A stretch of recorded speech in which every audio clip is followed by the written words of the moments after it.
ಗ್ರಾಮದ ರಸ್ತೆಯನ್ನೇ ನುಂಗಿದ ಭೂಪ. ಸಿಂಧನೂರು ತಾಲೂಕು ವ್ಯಾಪ್ತಿಗೆ ಬರುವ ಜವಳಗೆರೆ ಹೋಬಳಿ ಮಲದಿನ್ನಿ ಕಡೇಹೊಲ ಗ್ರಾಮದ ಸರ್ವೆ ನಂಬರ್ 45ರಲ್ಲಿ ಸುಮಾರು 25 ವರ್ಷಗಳ ಹಿಂದೆ 6 ಎಕರೆ 27 ಗುಂಟೆ ತಹಸೀಲ್ದಾರ್ ಸಿಂಧನೂರು ಅವರು 1992ರಲ್ಲಿ ಖರೀದಿಸಿ ಆಶ್ರಯ ಯೋಜನೆ ಅಡಿಯಲ್ಲಿ 165 ಪ್ಲಾಟ್ಗಳನ್ನು ಮಾಡಿ ನಿವೇಶನ ರಹಿತರಿಗೆ ಹಂಚಿದ್ದು, ಇನ್ನುಳಿದ ಜಾಗವನ್ನು ಗ್ರಾಮದಲ್ಲಿ ಶಾಲಾ, ಕುಡಿಯುವ ನೀರು ಮುಂತಾದ ಮೂಲಭೂತ ಸೌಕರ್ಯಗಳಿಗೆ ಮೀಸಲಿಡಲಾಗಿತ್ತು. 1994ರಲ್ಲಿ ದೇವಪ್ಪ ತಂದೆ ಜಾಗಪ್ಪ ಎಂಬುವರು ಸದರಿ ಸರ್ವೆ ನಂಬರಿನ ಪೈಕಿ 1 ಎಕರೆ 13 ಗುಂಟೆ ಜಮೀನು ಖರೀದಿಸಿ ಗ್ರಾಮಕ್ಕೆ ಮೀಸಲಿಟ್ಟಿದ್ದ ಜಾಗ ಒತ್ತುವರಿ ಮಾಡಿಕೊಂಡಿದ್ದರು. ಗ್ರಾಮಸ್ಥರು ಇದನ್ನು ಪ್ರಶ್ನಿಸಿ ತಹಸೀಲ್ದಾರರಿಗೆ ಮನವಿ ಮಾಡಿದಾಗ ಒತ್ತುವರಿ ಮಾಡಿಕೊಂಡಿದ್ದ ಜಾಗವನ್ನು ತೆರವುಗೊಳಿಸಿದ್ರು. ಈಗ ಪುನಃ ಅವರ ಮಗನಾದ ಆಂಜನೇಯ ಇಲ್ಲಿನ ಗ್ರಾಮಸ್ಥರಿಗೆ ಬೆದರಿಕೆ ಹಾಕಿ ಗ್ರಾಮಕ್ಕೆ ಮೀಸಲಿಟ್ಟ ಜಾಗ 20 ಫೀಟ್ ರಸ್ತೆ ಒತ್ತುವರಿ ಮಾಡಿಕೊಂಡು ಸಂಪೂರ್ಣ ರಸ್ತೆ ಅಗೆದು ಪ್ಲಾಟ್ ಮಾಡಲು ಹೊರಟಿದ್ದಾನೆ. ಸಂಬಂಧಪಟ್ಟ ಅಧಿಕಾರಿಗಳ ಗಮನಕ್ಕೆ ತಂದರೂ ಕೂಡ ಪ್ರಯೋಜನ ಆಗಿಲ್ಲ ಎಂದು ಚಿನ್ನಪ್ಪ ಹೆಡಗಿಬಾಳ್ ಡಿಎಸ್ಎಸ್ ಮುಖಂಡ ಅವರ ಮುಂದೆ ಗ್ರಾಮಸ್ಥರು ಅಳಲನ್ನು ವ್ಯಕ್ತಪಡಿಸಿದಾಗ ಚಿನ್ನಪ್ಪನವರು ಕೂಡಲೇ ಸಂಬಂಧಪಟ್ಟ ಅಧಿಕಾರಿಗಳ ಗಮನಕ್ಕೆ ತಂದು ಶೀಘ್ರವಾಗಿ ಗ್ರಾಮಸ್ಥರ ಸಮಸ್ಯೆ ಬಗೆಹರಿಸಿ, ಇಲ್ಲವಾದರೆ ಮುಂದಿನ ದಿನಮಾನಗಳಲ್ಲಿ ಸಂಬಂಧಪಟ್ಟ ಇಲಾಖೆಯ ಮುಂದೆ ಧರಣಿ ಸತ್ಯಾಗ್ರಹ ಮಾಡಬೇಕಾಗುತ್ತದೆ ಎಂದು ಎಚ್ಚರಿಸುತ್ತಾರೆ. ಕರ್ನಾಟಕದಲ್ಲಿ ಸಂಘರ್ಷ ಸಮಿತಿ ಅಂಬೇಡ್ಕರ್ ವಾದದ ವಿಭಾಗೀಯ ಕಲಬುರಗಿ ವಿಭಾಗೀಯ ಸಂಘಟನಾ ಸಂಚಾಲಕ ಮೊನ್ನೆ 9ನೇ ತಾರೀಕು ದಿನಾಂಕ 9ನೇ ತಾರೀಕು ಇಲ್ಲಿ ನಮ್ಮ ಸಂಬಂಧಿಕರು ಅವ್ರ ಮನೆಗೆ ಬಂದಿದ್ದೆ. ಒಂದು ಚರ್ಚ್ನಲ್ಲಿ ಗಾಡಿ ತಗೊಂಡು ಬರ್ತಿದ್ವಿ, ದಾರಿ ಅಲ್ಲಿ ಕಟ್ ಹಾಕಿ ತೆಗೆದವ್ರು ಅಂತೇಳಿ ಬಂದು ಜನರಿಗೆ ಕೇಳಿದಾಗ ನಾವು 30 ವರ್ಷದಿಂದ ಈ ದಾರಿ ಅಡ್ಡಾಡ್ತಿದ್ವಿ ರೀ. ಒಮ್ಮೆ ಏಕಾಏಕಿ ಹೊಲ್ದತ್ತ ಕಿತ್ತು ಹಾಕಿಬಿಟ್ಟನ, ಅದಕ್ಕೆ ದಾರಿ ನಡೆಯೋದು ಅಲ್ಲೇ ನಿಂದಿಸ್ತಾರೆ ಗಾಡಿ ಅಂತಂದ್ರೆ ಅಲ್ಲಿದ್ದ ನಡ್ಕೊಂತ ಬಂದ್ವಿ. ನಾವು ನಡ್ಕೊಂತ ಬಂದು ಜನರನ್ನ ಇಲ್ಲಿ ಗುಡಿ ಮುಂದೆ ವಿಚಾರ ಮಾಡಿದಾಗ ಇದು 92 ಇಸ್ವಾಗ 6 ಎಕರೆ 27 ಗುಂಟೆ ಸರ್ಕಾರ ಖರೀದಿ ಮಾಡಿತ್ತು. ಆಮೇಲೆ ಹಿಂದೆಲ್ಲ ಚೆಕ್ ಬಂದೆಲ್ಲ ಇದೆಲ್ಲ ಚರ್ಚ್ ಹೊಲದಲ್ಲಿದ್ದ ಇಲ್ತನ ಈ ಜನತಾ ಪ್ಲಾಟ್ ಇಲ್ತನ ಸರ್ಕಾರ ಅಂತ ಇತ್ತು. ನಾವು ಆಮೇಲೆ ಸೂರ್ಯ ಅಂತೇಳಿ ಸರ್ವೆ ಮಾಡಿದ್ದ ಸರ್ವೆ ಮಾಡಿದ್ದು ಸರ್ಕಾರ ಅಂತ ಹೇಳಿದ್ರು. ಏಕಾಏಕಿ 94ರಾಗ ಆಯ್ತು ಒಬ್ಬತ್ತಾರ ಕುರುಬರ ಹೆಸರು ಅಂಜಪ್ಪ ಅಂತೇಳಿ ಭೂಮಿ ಖರೀದಿ ಮಾಡಿದ. ಖರೀದಿ ಮಾಡಿದ ಮೇಲೆ ಏಕಾಏಕಿ ಒಳಗೆ ಬೇರೆ ಕೂಡ ಪ್ರೈವೇಟ್ನವ್ರು ಕೂಡ ಅಳತೆ ಮಾಡಿಸಿ ಚೆಕ್ ಬಂದು ಚೇಂಜ್ ಮಾಡಿ ಇದು ಸರ್ಕಾರ ಇದ್ದದನ್ನ ತಂದಂತೇಳಿ ಉಳಿದದ್ದು ಕೇಳಕ್ಕಂತೇಳಿ ಚೆಕ್ ಬಂದು ಚೇಂಜ್ ಮಾಡಿ ಇದು ನನ್ನೊಂದು ಬರುತ್ತೆ. ಅದಕ್ಕೆ ನಿಮಗೆ ದಾರಿ ಇಲ್ಲ, ನನಗೆ ರೊಕ್ಕ ಕೊಡ್ರಿ, ನೀವು ನನ್ನ ಹೊಲ್ದಾಗತ್ತೆ ದಾರಿ ನೀವು ಎಲ್ಲರೂ ಮನೆಗೆ ಈಟ್ ಹಾಕ್ಯಂದು ಕೊಡ್ರಿ ಅಂತ ಇವ್ರು ಜನರಿಗೆ ಅಂತಾರಂತ ಹೇಳಿದ್ರು. ನಾವಿಲ್ಲದ ಕೊಡಂಬ್ರಿ ದುಡ್ಕೊಂತಿನವ್ರು ಅಂತೇಳಿ ನಾವು ಬಿಟ್ಟಿವಿ ರೀ. ಅದಕ್ಕೆ ಸರ್ಕಾರಕ್ಕೆ ಮತ್ತೆ ಕೇಳ್ಬೇಕಂತೇಳಿ ಮಾಡಿ ಹೋರಾಟ ಮಾಡ್ತೀವಿ, ಅಲ್ಲಿ ಮನೆ ಪತ್ರ ಕೊಟ್ಟಿವಿ ಅಂತ ಹೇಳಿದ್ರು. ಅದಕ್ಕೆ ನಾನು ಮತ್ತೆ ನಮ್ಮ ಸಂಬಂಧಪಟ್ಟಂಥ ನಮ್ಮೆಲ್ಲ ಸಂಘಟನೆಯವ್ರು ಕೂಡ ಚರ್ಚೆ ಮಾಡಿದೆ. ಈಗ ಆಮೇಲೆ ಬಂದು ನೋಡಿದೆ, ಹಿಂಗೈತೆ ನೋಡ್ರಿ ಪರಿಸ್ಥಿತಿ, ಹಿಂಗೈತೆ ನೋಡ್ರಿ. ನಾವು ಅವ್ರ ಜನರ ಅವರು ಹೋರಾಟಕ್ಕೆ ನಾವು ಬೆಂಬಲ ಐತೆ. ನಾವು ತಹಸೀಲ್ದಾರ್ ಕೂಡ ಮನೆ ಪತ್ರ ಕೊಡ್ತೀವಿ, ಹೋರಾಟಕ್ಕೆ ಕುಂದಿರ್ತೀವಿ. ಅವರು ಬಗೆಹರಿಸ್ತಾರೆ ಸರಿ, ಬಗೆಹರಿಸಿದ್ರೆ ಡಿ ಸಿ ತನಕ ಹೋಗಿ ಜಿಲ್ಲಾಧಿಕಾರಿ ತನಕ ಹೋಗಿ ನಾವು ಹೋರಾಟಕ್ಕೆ ಕುಂದ್ರಕ್ಕೆ ರೆಡಿ ಇದೀವಿ ನೋಡಿ ಸರ್. ಮಲ್ದಿನಿ ಕಡೆವಲ್ಲ 92ರಾಗ ಆಶ್ರಯ ಯೋಜನೆ ಅಂತ ಬಂಗಾರಪ್ಪನ ಮುಖ್ಯಮಂತ್ರಿ ಇದ್ದಾಗ ಕೊಟ್ಟಿದ್ದಾರೆ ರೀ.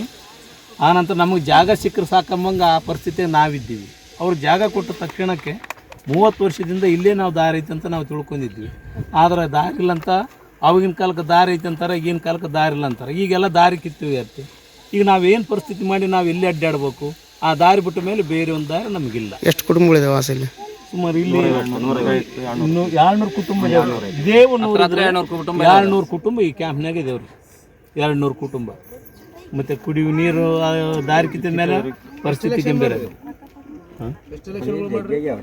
ಅಲ್ರಿ 92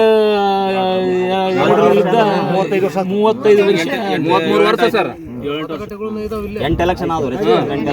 ಈಗ ಅವಾಗ್ಲಿದ್ದ ಇಲ್ಲೇ ಅಡ್ಡಾಡ್ತೀರಾ ದಾರಿ? ಮತ್ತೆ ಈಗ ಯಾರಿಲ್ಲ ಅಂತಾರೆ ದಾರಿ ಅಲ್ಲೇ? ಈಗ ಅವರು ಹೊಲ್ದವ್ರು ನಮ್ಗೆ ದಾರಿ ಇಲ್ಲ ಯಾರು ಹೊಲ ಬೇರೆ ಖರೀದಿ ಮಾಡ್ಯಾರ, ಅವ್ರು ದಾರಿ ಇಲ್ಲ ಅಂತಾರ. ಈಗ ನೀವು ಎಲ್ಲಿ ಅಡ್ಡಾಡ್ರಿ ಅಂತೀರ ಮತ್ತೆ ಅವ್ರು?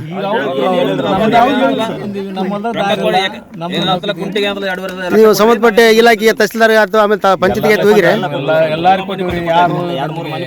ಅವ್ರು ಏನಂದ್ರೆ ಅವ್ರು ಏನಂತಾರ್ರಿ, ಮುಂದೆ ಈ ಗೌರ್ಮೆಂಟ್ ಕೆಲಸ ಈಗಾಗಲ್ಲ. ಯಾರು ತಹಸೀಲ್ದಾರ್ ಯಾರು ಮಾಡಿಲ್ಲ ಬಿಡ್ರಿ ಕೆಲಸ ಇದು. ಯಾಕಂದ್ರೆ ಅವ್ರು ಮಾಡಂಗಿದ್ರೆ ಇಷ್ಟು ದಿನ ಇರ್ತಿದ್ದಿಲ್ಲ ಇದು. ಎಷ್ಟೋ ಸಲ ಹೋಗಿವಿ ಬಂದೀವಿ ನಾವು. ಎಲ್ಲರೂ ಹೇಳ್ತಾರ ನಗ್ತಾರ ಹೋಗ್ಬಿಡ್ತಾರ ದಾರಿ ಇಲ್ಲ ಅಂತ ಯಾರು ಸುಮ್ಮನೆ ಮುನ್ನೆಚ್ಚರಿಕೆಯಾಗಿ ಹೇಳ್ತಾರ ಹೋಗ್ಬಿಡ್ತಾರೆ ಯಾರು ಮಾಡಿಲ್ಲ ಕೆಲಸ ರಾಜಕೀಯದವ್ರು ಬಂದಿಲ್ಲ, ಪಂಚಾಯತ್ ಸಮೇತ ಬಂದಿಲ್ಲ ರೀ ಇದನ್ನೆಲ್ಲ ವೀಕ್ಷಣೆ ಮಾಡಕ್ರಿ. ಇಷ್ಟು ಪರಿಸ್ಥಿತಿ ಗಂಭೀರ ಐತಂದ್ರೆ ಇವಾಗ ಒಂದು 6 ತಿಂಗಳಿಂದ ಪ್ರೋಸೆಸ್ ನಡೆದೈತ್ರಿ. ಬರೋದು JCB ನಿಂದ್ರಿಸೋದ್ರಿ, ಒಂದು ಅರ್ಧ ತಾಸು ಇವ್ರ ಮೆಂಬರು ಇವ್ರ ಗಂಡ್ಮಕ್ಳು ಎಲ್ಲರೂ ಬಂದು ಸ್ವಲ್ಪ ಮಾತಾಡಿದಾಗ ಹೋಗ್ಬಿಡೋದ್ರಿ. 2-3 ಸರಿ ತಂದು BJP ತಂದು ಒಳ್ಳೆ 5 ಲಕ್ಷ ಕೊಟ್ರೆ ನಾವ್ ಇದ್ ಮಾಡ್ತೀವಿ ಅಂತ ಹೇಳಿದ್ರು. ಯಾರು ದುಡ್ಡು ಕೊಟ್ರೆ ಅವ್ರು ಹೊಲ ಏನ್ ನಮ್ದು ಅಂತ ಹೇಳಕತ್ತಾರಲ್ರಿ, ಅಂಜಪ್ಪ ದೇವಪ್ಪ ಅವ್ರಿ ಅಂಜನೇಯ ದೇವಪ್ಪ ಇರ್ಬೇಕು. ಈಗ ನಮಗೆ ಆಗಲ್ಲ ಅಂತ ನಮ್ಮ ಕ್ಯಾಂಪಲ್ಲಿ ಎಲ್ಲ ದುಡ್ಡು ಎಲ್ಲರೂ ಕೂಲಿ ಮಾಡೋದು ಕೊಡ್ಬೇಕಂದ್ರೆ 5 ಲಕ್ಷ 10 ಲಕ್ಷ ಕೇಳಿದ್ರೆ ಎಲ್ಲಿ ಎಲ್ಲ ಸಾಲಿ ಕೂಡ ಬಂದಾಗ್ತಾರೆ ಯಾರಿಲ್ಲ ಸರ್ ಇಲ್ಲಿ ಹೊಲ ಮನೆ ಯಾರಿಗೂ ಇಲ್ಲ, ಇವತ್ತು ನಾಟ್ಕೊಳ್ಳಿಲ್ಲ ರೂಟ್ಗೆ ದಾರಿಗೆ ಸಾಲಿ ಹುಡುಗಿನ ಭಾಳ ತೊಂದರೆ ನಾಳೆ ಹುಡುಗ ಸಾಲಿ ಬಂದ್ರಿ ಸರ್ ಶಾಲೆ ಬಂದಾಗ್ತಾನೆ ಮಾಸ್ತರ್ಗಳು ಬರಲ್ಲ ಅಂತ ಹೇಳ್ತಾರೆ. ದಾರಿ ನಾವೇನು ಶಾಲೆ ಕೆಲಸ ಬರ್ಕೊಂಡು ಮಾಸ್ತರ್ಗಳು ಅನ್ನಕತ್ತಾರ ಈಗ. ಆಮೇಲೆ ಅರ್ಜೆಂಟ್ ಇನ್ನೊಂದೇನಂದ್ರೆ ಇಲ್ಲಿ ಬೆಳಗಾದ್ರೆ ಹೆಚ್ಚು ಕಡಿಮೆ ರಾತ್ರಿ ಯಾರಿಂದ ಹೆಚ್ಚು ಕಡಿಮೆ ಅಂದ್ರೆ ಬೆಳಗ್ಗೆ ಆಂಬುಲೆನ್ಸ್ ಬರಂಗಲ್ಲ ಇಲ್ಲಿ ಕ್ಯಾಂಪ್ ಜವಾಬ್ದಾರಿ ಯಾರು ತಗೊಂತಾರೆ ಏನೋ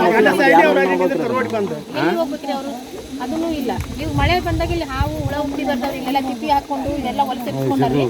ಹುಳ ಉಪ್ಪಡಿ ಬಂದ್ರೆ ಈ ಅಂಗನವಾಡಿಗೆ ಹೋಗೋದ್ರಿ ಅಲ್ಲಿ, ಯಾಕಂದ್ರೆ ಮೊಟ್ಟೆ ಇರ್ತಿರಲ್ಲ ಅಂಗನವಾಡಿಗೆ ಹೋಗ್ತಾವ್ರಿ ಸೀದಾ. ಆಮೇಲೆ ಇದೇ ದಾರಿ ಮೂಲಕ ಪಕ್ಕದಾಗೆಲ್ಲ ಹೊಲಸು ಮಾಡ್ಕೊಂಡಾರೆ ಎಲ್ಲ. ಇನ್ನೊಂದೇನು ಸರ್, ಇದೇ ದಾರಿ ಮೂಲಕ ಕೊಪ್ಪಳ ಕ್ಯಾಂಪಲ್ಲಿ ಅಂತ ಹೇಳಿ ಹಾವು ಕೊಡದವ್ರು 100ರಿಂದ 200 ಮಂದಿ ಬರ್ತಾರೆ ಸರ್ ಒಂದೊಂದು ತಿಂಗಳಲ್ಲಿ. ಆ ಟೈಮಿಗೆ ಬಂದು ಮತ್ತೆ ಅವ್ರು ಹೆಂಗ್ ಹೋಗ್ಬೇಕು ಸರ್? ಗ್ರಾಮಸ್ಥರಾದ ಪಾಮೇಶ್ ಕಟ್ಟಿಮನಿ, ರಮೇಶ್ ಗ್ರಾಮ ಪಂಚಾಯತ್ ಸದಸ್ಯರು, ಮೈನುದ್ದೀನ್ ಮಾಜಿ ಗ್ರಾಮ ಪಂಚಾಯಿತಿ ಸದಸ್ಯರು, ರಾಮಾಂಜನೇಯ, ವೆಂಕಟೇಶ್, ದುರ್ಗಪ್ಪ, ನಂದಪ್ಪ, ಶಾಮಿದ್, ಸುರೇಖಾ ಕಟ್ಟಿಮನಿ, ರೇಣುಕಾ, ಸುನಿತಾ, ಲಕ್ಷ್ಮಿ, ಶಾಂತಮ್ಮ, ಹುಲಿಗೆಮ್ಮ ಉಪಸ್ಥಿತರಿದ್ದರು. ಬ್ಯೂರೋ ರಿಪೋರ್ಟ್ ಬಸವರಾಜ ಬುಕನಟ್ಟಿ, ಭಾರತ ವೈಭವ news, Sindhanur. Thanks for watching. Read, discuss and debate with editor Dr. Yan Prashant Rao. Wanted reporters in print, digital and visual media for Bharat Vaibhav Daily Newspaper, BV News 5 Channel and BV Fast Web News from all the talukas of Karnataka, Goa and Maharashtra. If interested, send your resume to 9019229369.